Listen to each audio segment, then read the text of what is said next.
So இந்த ஒரு formula இன்டர்ஹியூமனிட்டியோட ஃபியூச்சரையும் மாற்றிடாதுன்னா யூஸ் ஈக்குவல் டு எம்சி ஸ்கொயர். இது பார்க்க சிம்பிளாக தெரியும், ஆனால் வந்துட்டு இதில் யூனிவர்ஸோட பிகஸ்ட் சீக்ரெட் இருக்கு. ஐன்ஸ்டீன் இந்த ஃபார்முலா மூலமாக ஒரு ஷாக்கிங் விஷயம் சொன்னார். அதாவது என்னன்னா மேட்டர், அதாவது மாஸ் எனர்ஜியாக கன்வெர்ட் ஆகிற ஒரு ப்ராசஸ்.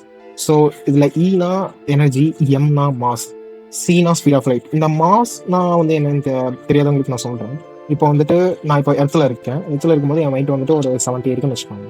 ஸோ இப்போ நான் 3க்கு போனால் என்னோட வெயிட் வந்துட்டு அதே இதில் இருக்காது. பட் என்னோட மாஸ் வந்துட்டு எனக்கு சேமாகவே இருக்கும். எனக்கு வந்துட்டு இடத்துல இருந்தாலும் அது ஒரே மாஸ் தான் இருக்கும். 3க்கு போனாலும் எனக்கு அதே மாஸ் தான் இருக்கும்.